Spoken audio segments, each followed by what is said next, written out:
Estamos começando mais um Arena Ibérica, programa do site Lê em Campo, com apoio do Instituto Ibero-Americano de Direito Esportivo.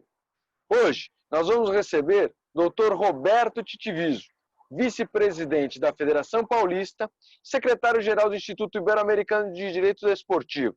Dr. Roberto Titiviso, meu querido Titiviso, Titivizinho, muito obrigado por aceitar o nosso convite. Seja bem-vindo a essa Arena Ibérica. Isso não é uma entrevista, isso é um jogo. Muito obrigado, Titiviso, por aceitar estar conosco.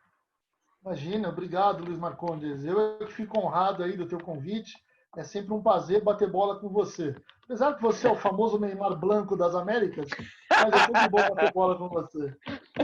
Ô, meu querido, vai ser um prazer. Aliás, é sempre um prazer. Nós temos vários projetos juntos. O Titiviso é um querido amigo de longa data, então eu fico sempre muito à vontade. Mas olha só, Titivizinho, para nós começarmos aqui o nosso programa, todos os nossos convidados citam desde do início do programa como é que começaram a trabalhar com o direito desportivo. Vou te fazer uma pergunta. Você foi jogador de futebol? Por que você começou a trabalhar com direito esportivo e como se deu isso? Nunca fui um bom jogador de futebol, pelo contrário, sempre me achei do medíocre para ruim. Mas a verdade é que eu trabalhava no escritório de advocacia, né? E a gente tinha contato direto com a Federação Paulista de Futebol. E na época o Fará era o presidente da Federação Paulista e me pediu que eu acompanhasse em vários contratos de compra e venda de algumas coisas que ele estava fazendo pessoal. E aí começou o meu relacionamento com a Federação Paulista. No meio de tudo isso, numa das chapas do Fará, me pediram, ele e Marco Polo, me pediram que eu completasse a chapa como conselheiro fiscal.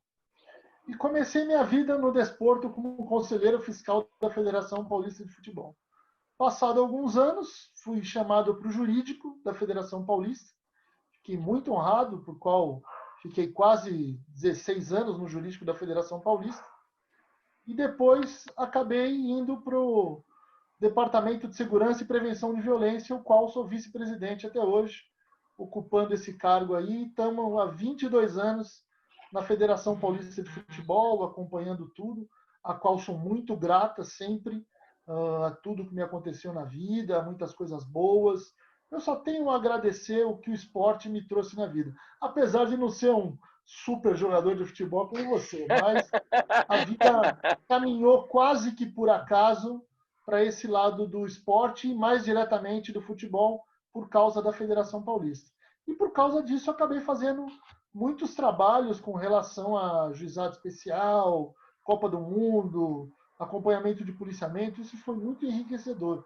Foram experiências que eu já falei para você uma vez. Eu me sinto um cara de muita sorte de ter participado desses eventos, desses grandes eventos. E eu me sinto muito feliz, porque nunca na minha vida teria imaginado que eu fosse enveredar para essa área.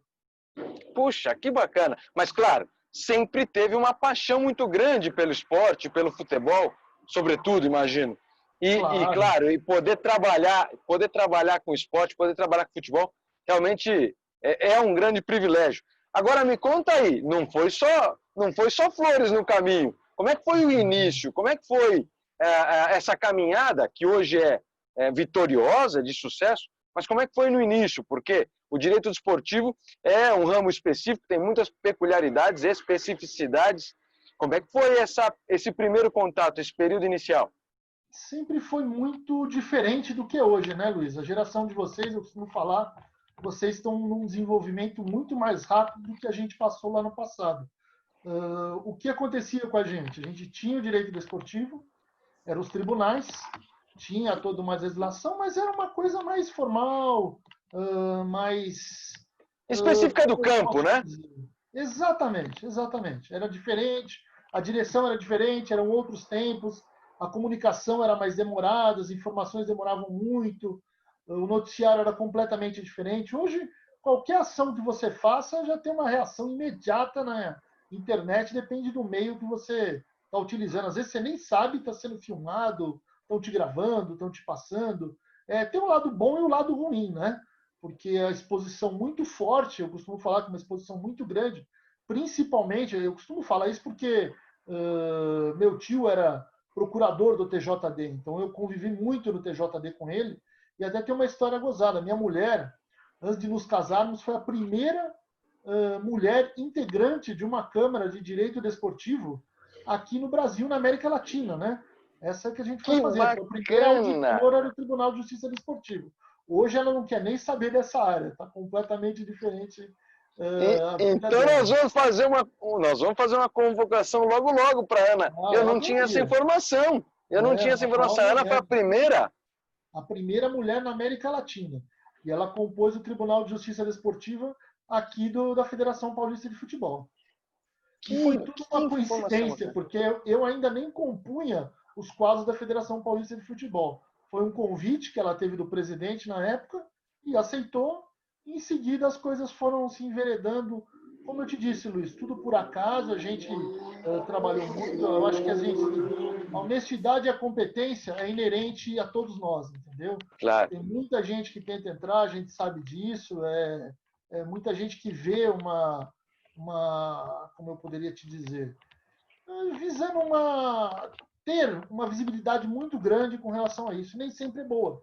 Eu costumo falar, a visibilidade é boa, mas depende da forma que é apresentada, né?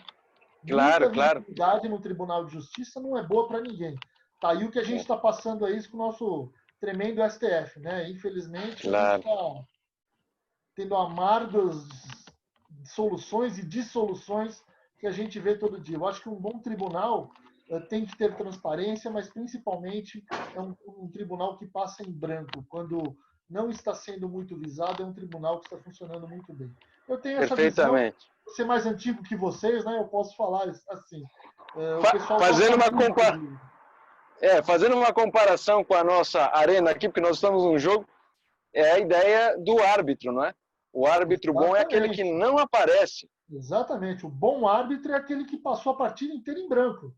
Você entendeu? Atuou Exatamente. nos momentos certos, apontado no momento da decisão e não teve nenhum problema. O árbitro que é muito chamado é como um juiz que está muito em evidência, né? Alguma coisa está errada. Essa é uma visão particular que eu, Roberto, tenho.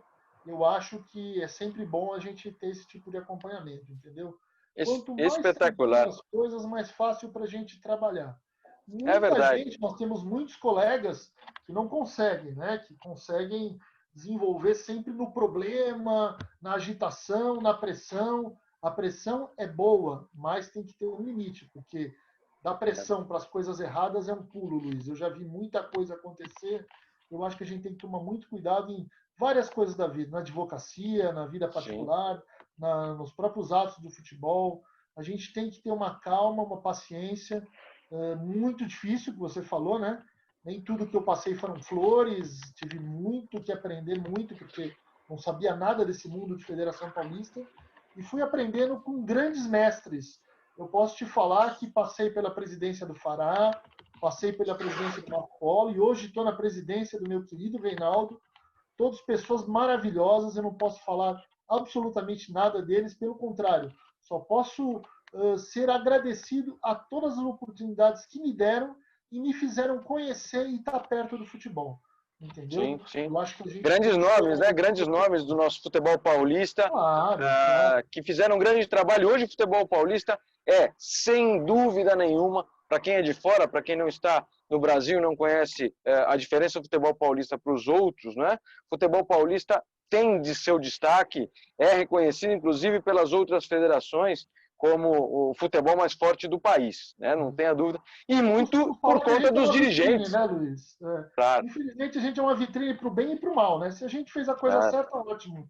Se a coisa deu errado, a gente também sofre muito aqui, porque São Paulo é uma cidade muito grande, tudo que pode dar errado acontece. Graças a Deus, a gente conseguiu passar por muita coisa boa aconteceu, muitos frutos bons vieram de tudo isso. Relacionamento com grandes nomes do futebol, da polícia, dos clubes. O presidente atual, Reinaldo, tem um grau de excelência muito grande e um profissionalismo da forma que lida com a federação, deixando todos os departamentos da forma mais engajada, da forma mais engrenada possível e tendo nomes de respeito e Que nomes que bacana. sabem o que estão fazendo. Pessoas Que bacana, que bacana. especializadas pessoas profissionais e todas muito comprometidas com o futebol paulista. Eu acho que essa é uma grande vantagem e é uma coisa que eu Sem aprendi dúvida. nesses anos todos. Ou você se Sem dúvida. compromete e se entrega de corpo e alma, ou melhor não entrar, porque quando você é picado pelo bichinho do esporte, do futebol, é difícil a gente querer sair, né? Você sabe muito Não, bem disso. espetacular. E nós estamos avançando nesse primeiro tempo, mas aí o jogo começa a ganhar, né? O calor do jogo começa a ficar mais evidente. E aí eu queria te perguntar, ao longo dessa sua trajetória, quais foram as experiências mais bacanas e talvez as experiências não tão bacanas, mas que você aprendeu bastante, né, para a sua sequência? Queria que você trouxesse aqui 2 ou 3 casos, ou enfim, que te chamaram a atenção, que te trouxeram experiência, e outros que foram prazerosos, para as pessoas entenderem um pouco do seu dia a dia ao longo desses últimos tempos, Claro. né, desses últimos anos. Na época do jurídico, Luiz, eu tive muitas passagens difíceis, principalmente pelas mudanças, né? Eu tive a instalação do Estatuto do Torcedor, que foi um Ah, divisor de águas, né? Código do Consumidor, que também foi um divisor de águas. Então a gente passou por tudo isso das formas boas e ruins, né? A gente teve que aprender com tudo isso, aprender que nós temos um cliente, que é o torcedor, que frequenta o estádio.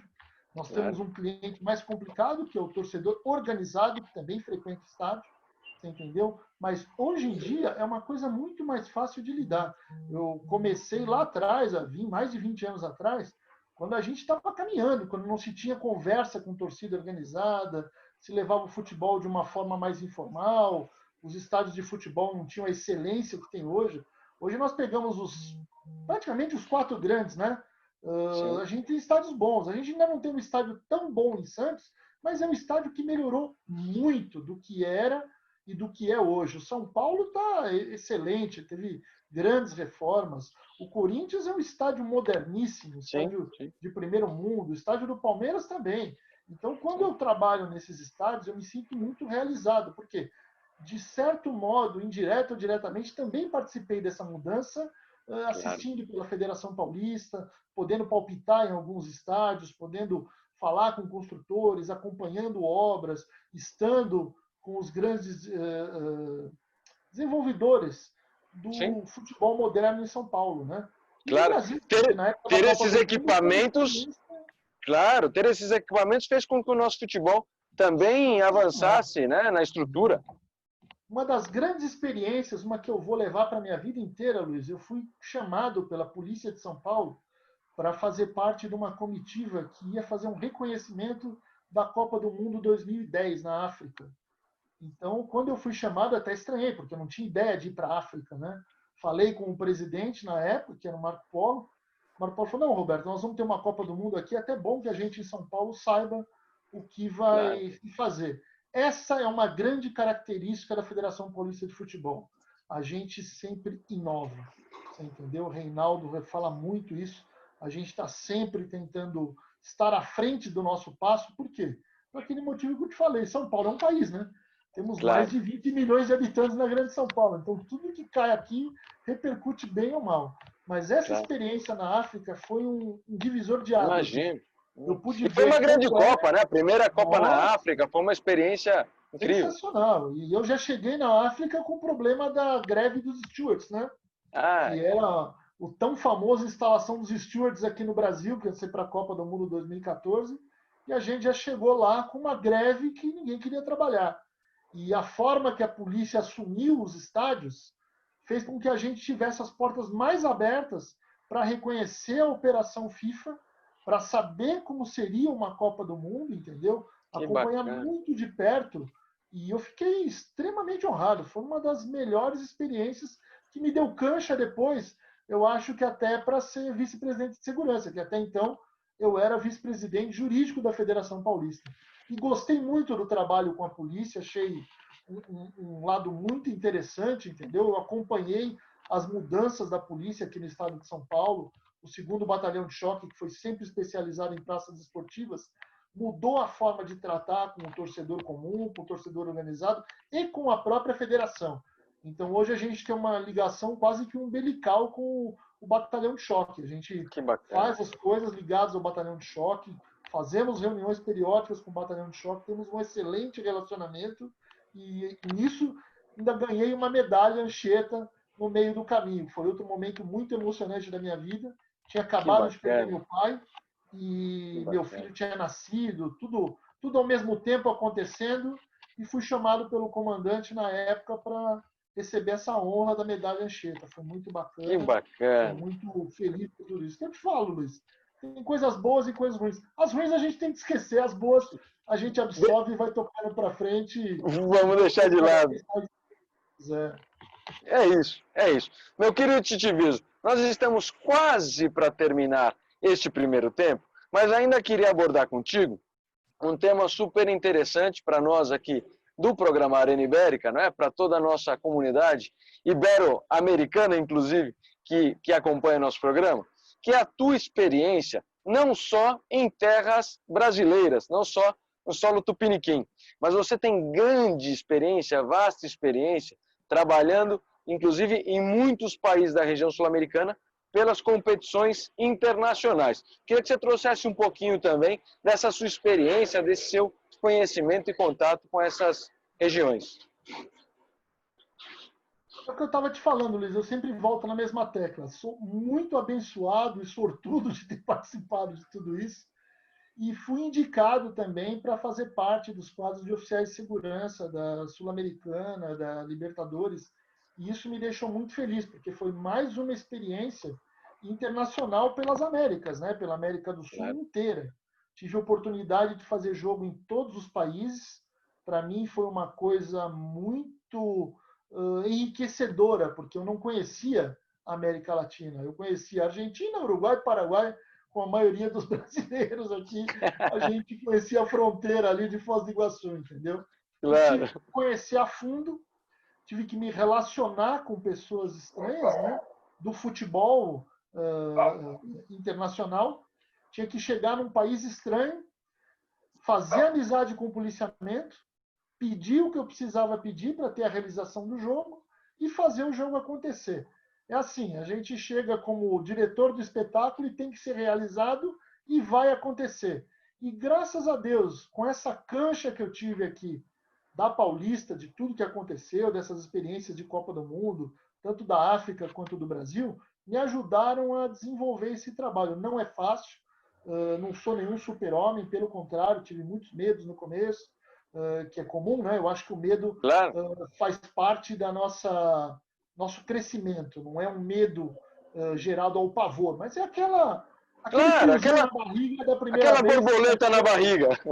E você está entrando no estádio do Boca Juniors, você está entrando no estádio do River, você está entrando em Avellaneda, você está entrando em muito palcos consagrados. Sul-americana, exatamente. Palcos consagrados, mas a pressão é gigantesca. Gigante, gigante, gigante. Você aprende palavrões em línguas que você nem sabia que existia. É sensacional. E é até importante deixar para o nosso público, porque é uma dificuldade tremenda. Um espetáculo esportivo tem aplicação de normas públicas e privadas. Tem as normas oriundas do movimento, do sistema desportivo, do sistema federativo associativo FIFA, não é? Que é específica, mas também tem em cada país tem aplicação das normas internas, da lex pública, e que às vezes os choques, né, dessas normas, dessas ordens jurídicas, não tornam o trabalho muito fácil, né? Eu acho que a diferença de eu ter sido advogado, Luiz, eu costumo falar para todo mundo que a faculdade de Direito é enriquecedora para qualquer coisa que você vai fazer na vida, porque você tem que ser maleável, você tem que ser versátil e, principalmente, tem que saber lidar com as autoridades. Se eu não fosse um advogado, se não estivesse acostumado a lidar com a autoridade de qualquer lugar do mundo, eu acho que teria muita dificuldade. Não que seja primordial, estou falando que no meu caso, a minha facilidade foi ser advogado. Então eu falava muito bem com o comandante-geral da Venezuela, como falaria com o comandante-geral aqui de São Paulo, entendeu? Porque eu acho que respeito acima de tudo. Se eu estou num país estrangeiro, a primeira coisa que eu tenho que respeitar é as pessoas da lei, é as pessoas autoridades, entendeu? Claro. Eu não posso chegar na casa de um clube, vou voltar à história do Boca Juniors, porque o Boca Juniors tinha toda aquela história, desde a época da final com o Corinthians, que tudo era muito difícil. Eu fui fazer um jogo no Boca Juniors. Eu nunca fui tão bem recebido na minha vida, Luiz. Olha Eu que fiquei bacana. espantado, porque mudou todo o conceito que eu tinha a respeito de Argentina, de Boca, de River, de clubes. E a Bombonera é um caldeirão. Um caldeirão, mas você vê a organização da coisa, Que você vê o legal. empenho. É assim, você já teve comigo algumas vezes, Luiz. A Sim, gente está no bastidor, você está lá para a coisa dar certo. Se claro. você vai torcendo para um clube determinado, infelizmente a coisa não dará certo. Perfeito. Então é o que eu te falo. Aprendi na Federação Paulista, uma escola de vida para mim, para tudo Que na minha bacana. vida, que eu tenho que deixar de lado o meu fanatismo, eu tenho que deixar de lado algumas convicções e pôr em prática o bem comum, o senso comum para fazer a coisa dar certo. Às vezes a gente pode não agradar a todos, mas a gente tem que agradar principalmente ao espetáculo. A gente está lá para fornecer um espetáculo bonito, seguro e que tenha toda a tranquilidade para quem está vendo. Hoje a gente patina um pouco aqui no Brasil por causa do entorno do estádio e fora do estádio. Não agora, com esse problema de pandemia, mas com certeza voltaremos mudados, tenho certeza, depois que isso tudo acabar. Torcemos para que isso aconteça. Titivizinho, nós poderíamos ficar aqui mais 2 horas tranquilamente, porque a tua vida é muito rica, de muita experiência nessa área. Mas já levantamos aqui a placa dos 3 e já passou os 3, então nós temos que ir para o intervalo, né? Mas olha só, nesse intervalo é bacana para nós visualizarmos aqui o que aconteceu nesse primeiro tempo e termos um jogo rápido. Eu queria saber para quem que você dedica um gol. Para quem ou para o quê? Eu indico um gol de placa para a Federação Paulista de Futebol, com todas essas mudanças esses anos todos, com a inovação de sempre, sendo sempre pioneira em tudo que é relacionado ao esporte. Eu tenho que levantar esse gol aí para a Federação Paulista de Futebol. Bacana, parabéns. Parabéns à federação, porque realmente faz um trabalho incrível à frente do futebol paulista. Para quem que você dedica agora um amarelo, quer dizer, uma advertência, mas siga jogando, só não com a mesma forma, e para quem que você dedica um cartão vermelho? Para quem ou para o quê no mundo, não só do esporte, mas enfim, tem um monte de coisa aí que a gente pode pensar. Para quem que você dedica um amarelo e um Luiz, vermelho? eu vou começar pelo vermelho, que é mais fácil. Eu dedico um cartão vermelho aos torcedores violentos, ao pessoal que vai para o estádio disposto a arrumar alguma confusão, a estragar o espetáculo, a ter prazer em criar algum dano ao patrimônio, ou a pessoas, ou ao próprio grupo de pessoas, entendeu? Então eu acho que a gente já passou essa época, a gente tem que acabar com essa violência dentro e fora dos estádios por causa de um time de futebol. Isso nunca entrou na minha cabeça. Eu fui criado na época que a gente frequentava estádios ainda, um torcedor de Corinthians, Palmeiras, Santos, todos do mesmo lado, Todos todos iam juntos? ao estádio para ver futebol. Na época do Pelé, né, é uma coisa que a turma Sim, ia ver o espetáculo que ele fazia, não importava o time, não importava nem se ele ia ganhar do time adversário, o importante era exatamente. vê-lo jogar. Hoje eu fico Que é o muito triste espírito quando do eu vejo essa esporte. separação. Né? Exatamente, é o espírito Essa do separação de esporte. torcidas me preocupa muito, Luiz, muito, muito. Um amarelo, com todo respeito, eu vou dar ao governo federal, não especificamente a Bolsonaro, esquece, não estou falando de partido. Eu acho que está faltando uma integração do Ministério do Esporte maior com o futebol. Eu acho que a gente tinha que Perfeito. estar mais próximo, eu acho que a gente precisa estar mais próximo, mas é um amarelo para o verde. A gente tem que esperar Tá. toda essa pandemia passar, o governo estabilizar. Eu acho que agora não é referência nenhuma por tudo que estamos passando. Eu acho que é um momento único, diferente, pode até ser enriquecedor, nesse momento não vejo enriquecedor, vejo mais problemático, mas eu acho que a gente vai passar por isso sim, vamos voltar ao normal e vamos voltar mais fortes, maiores, melhores, se Deus quiser. Certamente. E aí, para nós finalizarmos então agora no nosso intervalo, para quem você dedica ou para o que você dedica, enfim, se eu te falo de substituição, quem você pensaria ou o que você pensaria? Substituição é muito difícil, né, Luiz? Porque, graças a Deus, nessa vida toda eu fiz muitos amigos. Eu não tenho o que falar de substituição. As sucessões de presidentes, de clubes, de federações, de instituições, a gente sempre deixa amigos, não deixa adversários. Graças a Deus eu faço essa coleção. Então, E substituição, eu acho que eu me substituiria de vez em quando. Eu queria ser um cara mais tranquilo, mais calmo para certas decisões. Acho que às vezes, não sei se é a minha forma ou o lado italiano, a gente é meio impulsivo de vez em quando. Então, hoje estou mais velho, me controlo muito mais. Mas eu acho que eu já mereci algumas substituições, sim. Mas se eu estou na condição de treinador aqui, eu não vou te substituir, não. Eu vou manter você para o segundo tempo. Você volta para jogar, fique super, super tranquilo. Você é suspeito, você abriu o mundo jurídico para mim, de certa forma. Nossa Não, viagem para o México foi sensacional. A sem experiência dúvida. que nós tivemos lá com o pessoal do México, com todo mundo, foi muito enriquecedor. É o que eu te falo, Luiz. Tudo na vida é experiência. Ou a gente absorve bem ou absorve mal. Até as ruins são boas para a gente aprender e não cometer o mesmo erro. Eu comento muito isso com meu filho.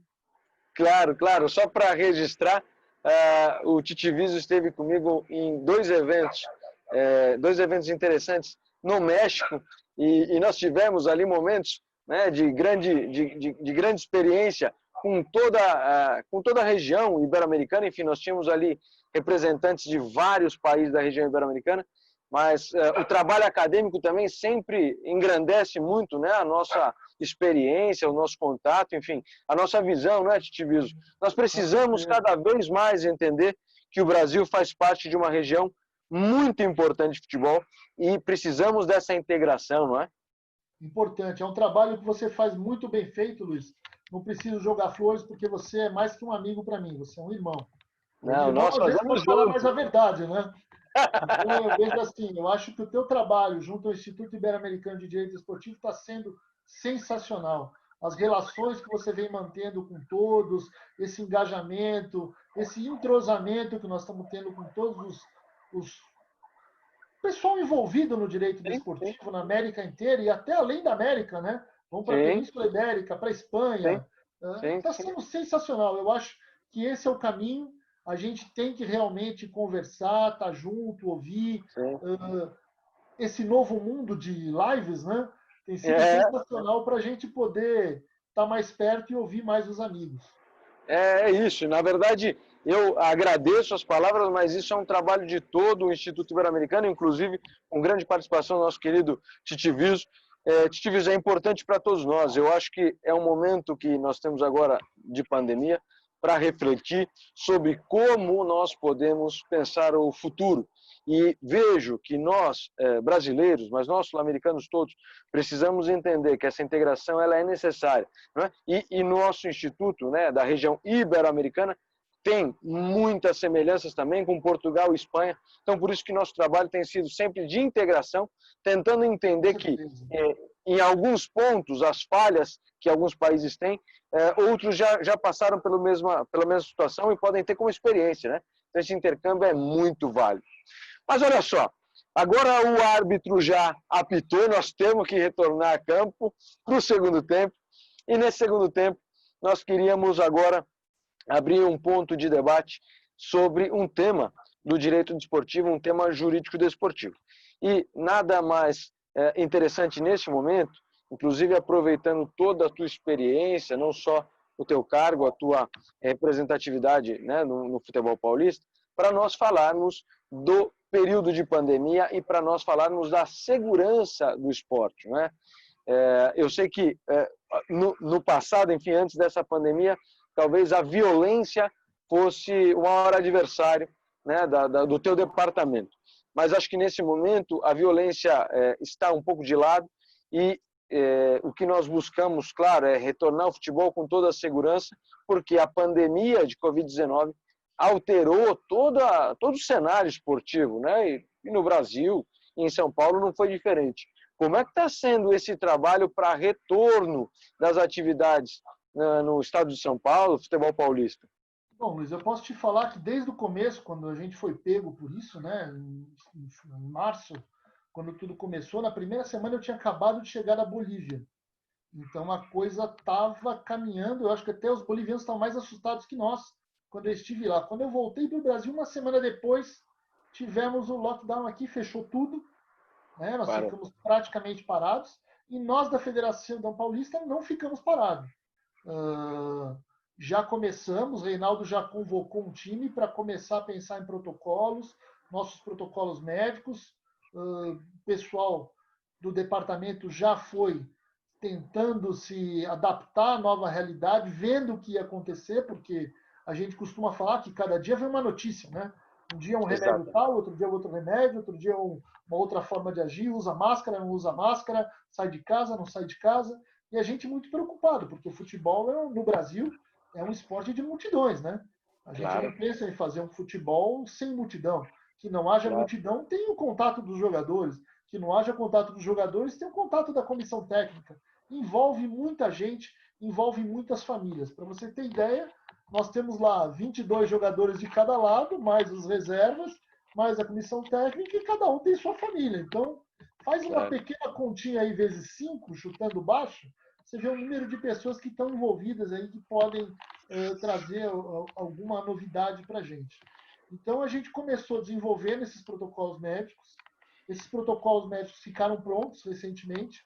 Agora nós estamos junto com o policiamento, junto com o presidente, com o vice-presidente, Reinaldo, tanto com o Mauro Silva, fazendo o protocolo de segurança. E a gente toma muito cuidado de fazê-lo junto com o governo do estado de São Paulo, para não ter nenhum atropelo, para não ter nenhum problema, porque a gente sabe que a qualquer momento as coisas podem mudar. A gente está vendo fora do país o que está acontecendo. Eu li hoje de manhã que a Espanha voltou a fechar algumas cidades, então a gente não quer passar por isso. A gente quer trazer a máxima tranquilidade para os participantes numa partida de futebol, tanto para o policiamento, como para o jogador, para a comissão técnica, para os dirigentes. Todos vão ter que ter consciência, um número limite de pessoas dentro do estádio de futebol, porque eu acho que esse é o nosso pior momento, né? De você falar para um dirigente, um torcedor fanático, que ele não pode entrar no estádio. De repente ele tem um camarote, de repente ele tem uma cadeira cativa, e você explicar para ele que é um problema de saúde pública, não é uma vontade sua. Sim, Tenho certeza que ninguém está feliz com isso, mas é a forma que a gente precisa, pelo menos, dar corpo ao campeonato, né? Terminar esse claro. campeonato de forma mais adequada, que é a nossa cabeça aqui. Então, estamos trabalhando para isso. Já tive várias reuniões com o policiamento, com o comando de choque aqui em São Paulo, para a gente desenvolver juntos. E a nossa grande preocupação, Luiz, foi até bom você tocar nesse assunto, não está sendo o estádio, por incrível que pareça. O estádio, eu acho que a gente tem todos os protocolos já muito certos, feitos. Vamos depender dos jogadores, né? Que Claro. cumpram o protocolo passado para eles pelos próprios clubes. Mas o nosso problema é a cidade. Então a gente vai ter que deslocar esses jogadores até o estádio. A gente vai ter uma logística para trabalhar junto com a polícia. E a gente já vai começar um trabalho junto com os presidentes de torcida organizada a pedir que não se aproximem do estádio em dia de jogo. Que a gente sabe que é muito comum. Já tive a oportunidade de fazer alguns jogos de portão fechado, tanto no Brasil como fora do Brasil, e o problema é a rua. Todo o problema que teria no estádio fica transferido para a rua. Eu sei que é difícil, vou te dar exemplos de São Paulo, porque é o que eu passo aqui. Nós temos o estádio do Allianz. Na frente do Allianz, na atual Rua Palestra Itália, tem uma série de bares. Como é que você vai falar para aquele pessoal que não é para ficar no bar, é para ficar em casa? 2 shoppings. E dois shoppings, dois shoppings. O shopping eu acho que o pessoal está frequentando bem menos, né, Luiz? Pelo que a gente vê aí, É eu verdade. acho que a turma está frequentando bem menos, muita gente está consciente. O problema é assim, o futebol é racional e irracional. É verdade. Então, as jogadas têm que ser muito bem trabalhadas, os clubes, os técnicos têm que ter um raciocínio muito bom. A torcida nem sempre tem lá o seu raciocínio, ele É sendo verdade. torcedor comum ou torcedor organizado. Eu costumo até falar, já falei com você uma vez, que o futebol, infelizmente, nivela todo mundo. Pena que é por baixo, porque todo mundo vai, xinga, grita, culpa o É juiz, verdade. fala uma coisa, não sei o quê. Nós somos um país É de vários verdade. técnicos, né? É Então todos verdade. querem dar o seu palpite. E é Claro, difícil você claro. falar para uma pessoa, por favor, não se aproxime do estádio, não se aproxime dos hotéis, não se aproxime dos ônibus. É um problema de segurança pública que Público, claro. foge um pouco da nossa alçada, entendeu? Você está E, cuidando e, da saúde da população. e eu queria até citar de novo, já o fiz algumas vezes, mas citar o presidente da FIFA, que gravou uma mensagem em diversos idiomas, gravou inclusive em português, dizendo: neste momento, nenhum jogo, nenhum campeonato vale uma vida. Esse é o primeiro ponto. E depois, que a bola estava nos pés, né, ou nas mãos, não só das autoridades desportivas, mas das autoridades de saúde.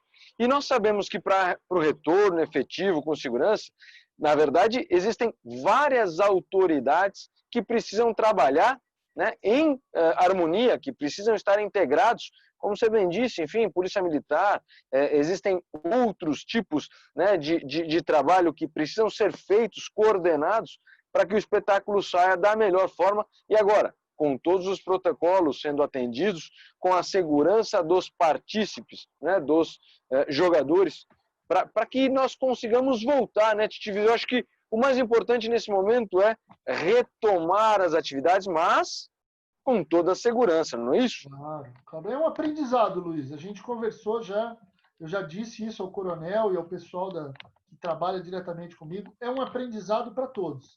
Eu creio que é um aprendizado para o policiamento, é um aprendizado para a segurança privada e é um aprendizado para o Departamento de Segurança da Federação Paulista de Futebol. Nós vamos trabalhar obedecendo todos os protocolos e fazendo o possível para evitar aglomerações.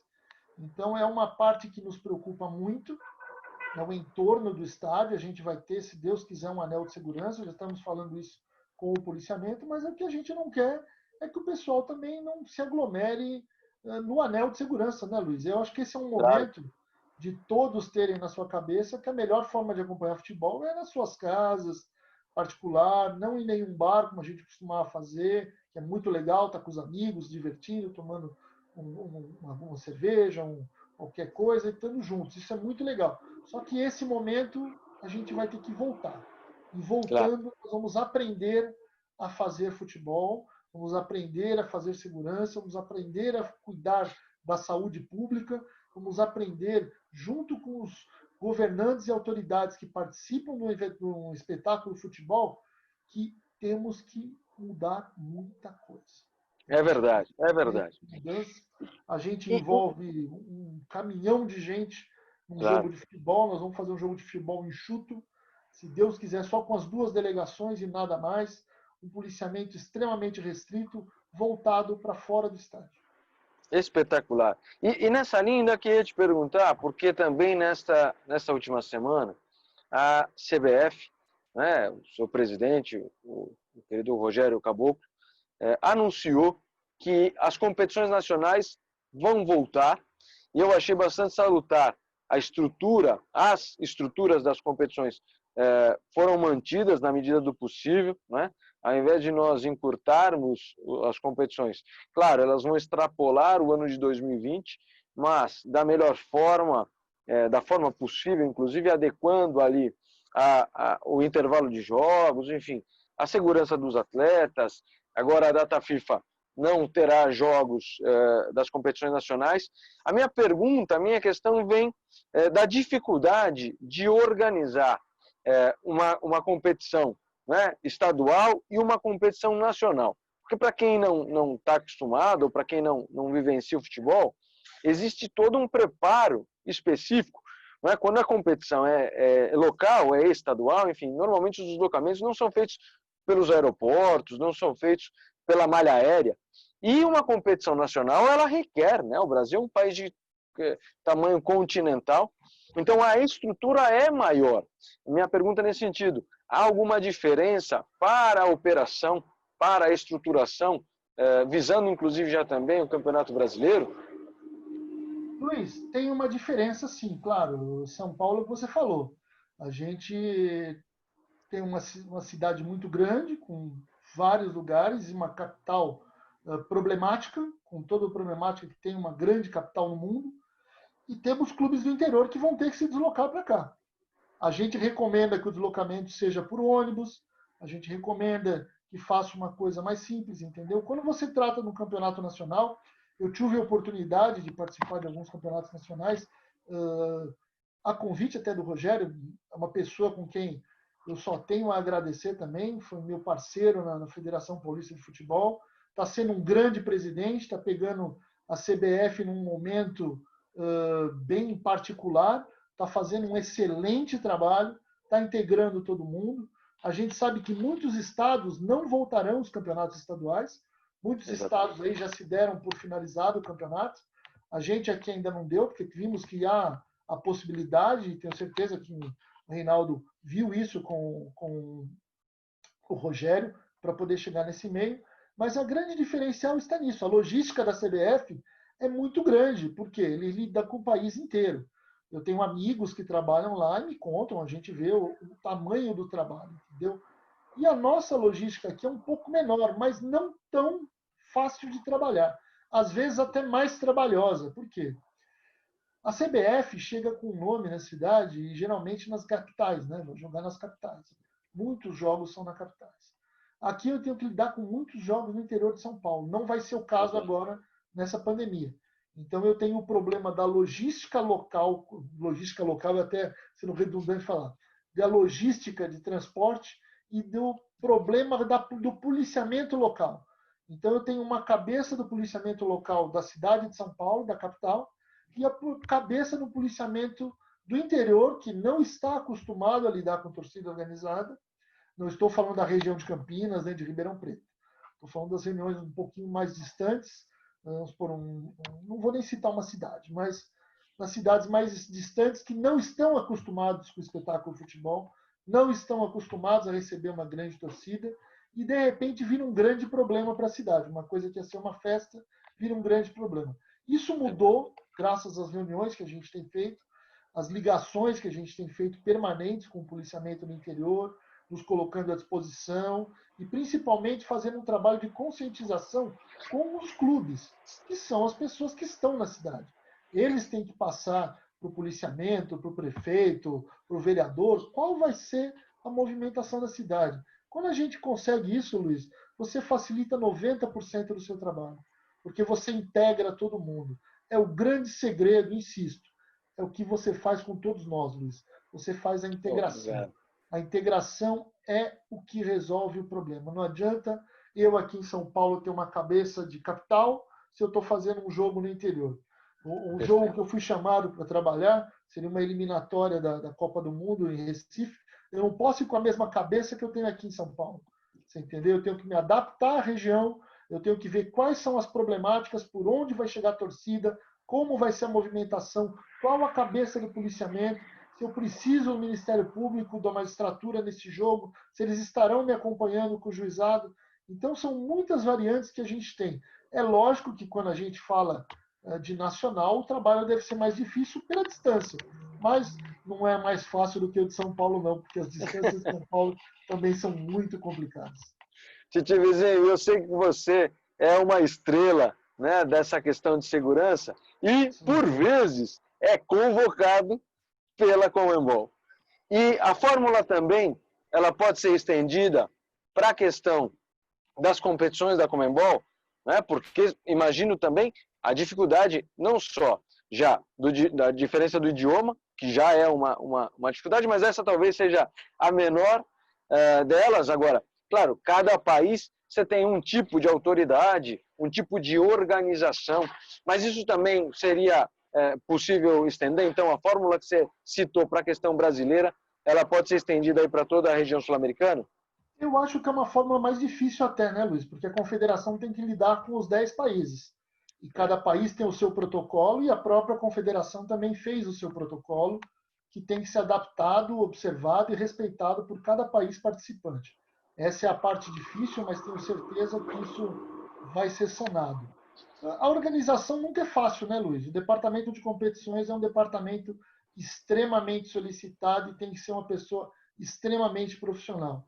Eu acho que hoje, já vou falar com as pessoas que eu tenho contato, tanto a Paulista, quanto a Carioca, quanto a CBF, quanto o Conmebol, tem diretores muito bem estruturados, muito profissionais. Preparados. A confederação hoje está passando por um momento único e eu acho que está muito bem estruturada com relação à sua organização.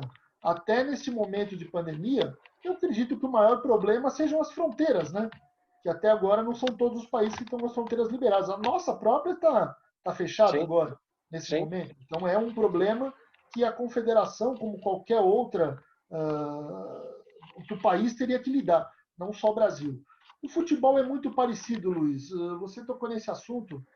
Nessas viagens que eu fiz pela América, eu pude ver que somos todos muito parecidos. Muito, muito. Somos hermanos, como costumam falar. Todos têm os mesmos problemas de policiamento, de governo, de organização. A grande vantagem que nós temos aqui no Brasil foi ter passado por uma Copa do Mundo muito recente. Então, a gente tem equipamentos muito bons. Tivemos uma problemática de segurança muito discutida quando houve Copa do Mundo, coisa que nem todos os países têm. Eu tive a oportunidade de participar da final em Lima, e foi uma final que teve que ser resolvida em 18 dias, né? E você viu que deu tudo certo. Com todos os percalços que poderiam acontecer, deu tudo muito certo, porque todos se voltaram para a realização do espetáculo que tinha que ser feito, a nossa final de futebol. E deu tudo muito certo.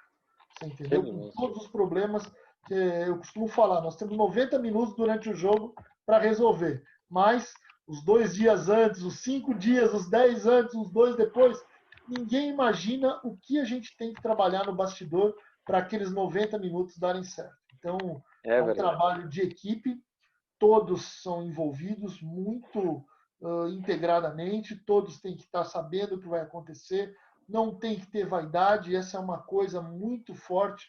Eu comento muito isso com você sempre. Eu acho que a vaidade é que estraga os relacionamentos, as organizações, tudo.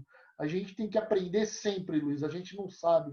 A gente tem experiência, mas a cada jogo é uma experiência nova. Claro que sim. Eu estive sim. na Copa América, a gente esteve até junto na Copa América. Sim.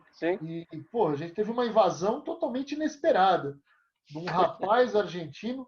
Eu entendo que ele estava fora de si, entendeu? Não sei se por droga, por bebida. O médico que estava lá falou que não. Eu duvido, eu não sou médico, mas sabe que o cara estava muito estranho, não tava bem, entendeu? E a gente aprendeu que tinha que modificar a forma de fazer futebol, porque a gente estava acostumado com o Maracanã, Copa do Mundo sem invasão, jogos no Brasil sem invasão, até que a gente teve Copa América, é diferente. Essa Copa América. E pior, na Copa América, não sei se você ficou sabendo, nós tivemos a visita daquele site pornô. E conseguimos, por incrível que pareça, conseguimos, isso eu falo com muito orgulho, foi uma experiência muito boa, toda a equipe envolvida no jogo conseguiu frustrar a invasão daquela moça que entrava num microquine, né? E do rapaz que fazia toda a encenação para tirar a atenção dos guardas e poder possibilitar essa invasão para fazer a propaganda do tal site. Então isso foi um aprendizado. Então a nossa primeira invasão, eu te falo, a gente aprendeu com uma coisa ruim. Foi ruim porque eu estava no Rio de Janeiro, eu era um dos responsáveis, me senti responsável pela invasão, mas a gente aprendeu a fechar o portão de outra forma, entendeu? Então a gente tem que enriquecer para uma próxima. Hoje a gente toma muito cuidado. O departamento de segurança, eu costumo falar que é o departamento do não, né? Porque todo mundo tem uma ideia brilhante, principalmente o marketing, e você é o cara que tem que falar, pô, meu, não dá, faz aqui, vai ali, isso não pode estourar assim, o balão não pode subir aqui, o cara não pode entrar por ali. Você imagina, numa final, você às vezes movimenta quase 500 pessoas dentro de um campo de futebol. Você já teve finais, você sabe como é que é. Imagina você organizar tudo isso. Imagina você. O Santos tem que ser muito forte, viu, Luiz? Porque olha. E o teu é, né, Titivizinho? Nossa senhora, passado o jogo você nem dorme no primeiro dia, você nem dorme, de tanta atenção que você fica para a coisa dar certo. E quando dá certo, geralmente dá certo. Graças a Deus não participei de nenhuma que não tivesse dado certo. Você tem um prazer muito grande de dividir com os amigos, de estar com os amigos. Então, eu tenho muita experiência, né? Outro dia até uma amiga me pediu para fazer um currículo. Daí eu falei, me passa o currículo do pessoal, né? Ela me passou o currículo tipo do Luiz, assim, doutorando, pós-doutorando, mestre, pós-mestre. Eu falei, gente, eu só tenho uma experiência. Não. Mas isso a experiência é gigantesca. Gigantesca. E a gente aprende, Luiz, a gente aprende sempre. Claro. Essa é a grande vantagem. A gente tem humildade de aprender com nossos erros, de aceitar as novidades, né? Principalmente nesse mundo que a gente está vivendo agora, a novidade está entrando cada vez mais rápido, então você tem que se adaptar. Às vezes eu sou relutante, eu ainda não consigo andar no É, mesmo passo que a tecnologia, mas a gente vai andando, caminhando juntos. eu realmente sou um suspeito, porque eu sou um fã, você sabe disso, declarado e publicamente aqui faço registro. Tiviso é um querido irmão que eu ganhei neste trabalho, né, do direito desportivo, trabalho acadêmico, inclusive, mas o trabalho que o Titiviso tem na história do futebol paulista e do futebol sul-americano é incrível. Então você realmente é um vencedor. E para nós finalizar, porque nós poderíamos ficar aqui e para o segundo jogo, tempo extra, pênaltis, mas não vai dar o nosso espaço de tempo, eu queria te perguntar, Titivizinho, como você vê o futuro do futebol? Se é que nós vamos ter alguma mudança, eu sei que isso é muito subjetivo, talvez até seja um exercício de futurologia, mas dentro da sua experiência, do teu conhecimento, né, como que você encara o futuro do esporte, o futuro do futebol? Eu vejo, Luiz, que está tendo um profissionalismo cada vez maior. Isso é muito bom para o futebol. Então, com certas mudanças que estão acontecendo, a chegada do VAR, no momento eu até achei estranho, né? Não vou falar que eu fui contra, porque eu nunca fui contra. No primeiro momento você acha aquilo estranho, mas depois que você conhece, está envolvido com os profissionais, vê a forma de atuar, conhece o mecanismo, você vê que é um negócio muito sério e veio para ficar, Luiz. Eu acho que a dúvida tem que ser sanada, entendeu? Nunca tirar o poder do árbitro. Eu acho que o mais importante do VAR é isso, né? O VAR é uma ferramenta a mais para a arbitragem. O árbitro decide da cabeça dele, mas ele tem aquela ferramenta para ser utilizada para ter uma decisão mais próxima do correto possível, que todos consigam 100%. Então, eu acho que só essa inovação a gente já vê que o futuro do futebol vai ser cada vez mais profissional. As mudanças que estão tendo com substituição, você vê que o campeonato já vai começar um número maior de substituições. O futebol está muito rápido, o jogador é um atleta de alto rendimento, não é mais um atleta comum, não é aquele cara que acaba o jogo e vai para a gandaia. Muitos até vão ainda, né? É salutar que vá. Mas é uma forma completamente diferente. Se o cara só viver na gandaia, ele não vai ter mais pique para conseguir o futebol. Verdade. A gente vê os jogadores de mais idade aí, pô, tem jogadores que. Eu tive outro dia do lado de um jogador, ele tá com 45 anos, o cara tá um garotão, entendeu? Então o cara hoje se cuida, o cara tem uma certa regularidade na vida dele, que um jogador consciente vai ter um longo período de vida futebolística aí, diferente do que a gente assistiu nesses anos todos, né? Então eu acho que isso vai ser a grande mudança que a gente vai passar, a segurança, o respeito eu acho que vai ser maior, eu estou vendo que tudo isso vai ser muito bacana. Eu acho que o meu sonho, Luiz, seria ver um fair play de torcidas, nem de clubes, de torcidas. Eu acho que seria a coisa mais bacana do mundo. Você com seu time, eu com o meu time, poder sentar um do lado do outro, tomar um gole juntos, tirar um sarro a cara do outro, brincar e continuar, você com a sua filha, eu com meu filho, todo mundo dando risada, entendeu? Eu acho que esse seria o meu sonho de futuro, que eu gostaria de futuro, a gente ter um futebol em paz, onde as torcidas realmente pudessem ficar misturadas, a gente não tem mais que fazer uma separação, a gente fazer uma festa linda dentro do estádio, eu acho que é o que todo mundo gostaria. Titiviso, meu querido, nós torcemos para esse futuro acontecer, claro, né? Nós somos grandes entusiastas do esporte e o direito desportivo também como uma ferramenta para que o esporte cada vez mais consiga se desenvolver, consiga atingir os seus principais objetivos, em especial integrar as pessoas, integrar, né, as diversas camadas sociais, integrar o mundo que cada vez se separa mais, e enfim. Então nós devemos observar o esporte como uma ferramenta social. Eu acho que isso é o sonho de todos nós. Meu querido, eu só queria te agradecer nesse final, né? Foi um prazer imenso. Nós poderíamos ficar aqui muito mais tempo, mas infelizmente, por conta, né, da extensão que nosso programa não conseguimos. Agora, para mim foi um grande prazer. Como eu te falei, isso aqui não era uma entrevista, era um jogo, era um debate, era um bate-bola e foi muito prazeroso. Muito obrigado.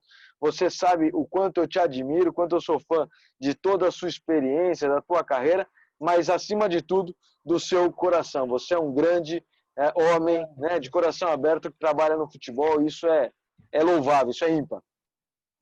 Obrigado, Luiz. Eu que me sinto honrado de ouvir essas palavras da sua boca, de um querido amigo.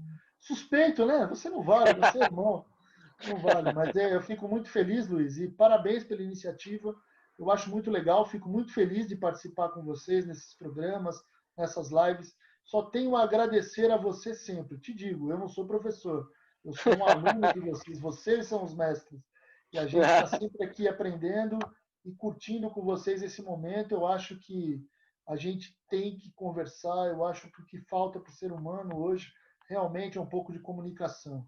Eu vejo aqui, eu tenho um adolescente em casa, então a gente vê que a comunicação deles é só através de jogo, é até estranho, né? Eles não têm o É hábito de verdade, ligar, de estar é verdade. presente, de conversar. Então eu vejo que a nossa geração vai ser um pouco diferente. Tomara, quem sabe eles estão certos, né? E nós errados, não dá para saber. Só o futuro Aí só dirá. o futuro, é só o futuro que dirá. Exatamente. Luiz, Muito muito obrigado. obrigado, meu amigo. Muito obrigado por tudo. Obrigado pela oportunidade. Conte sempre comigo. Você sabe que aqui você tem a porta sempre aberta. Eu que agradeço, você sempre será convocado. A todos que nos acompanharam, acompanhe então na próxima semana um novo programa Arena Ibérica. Um grande abraço, beijo no coração de todos. Tchau, tchau.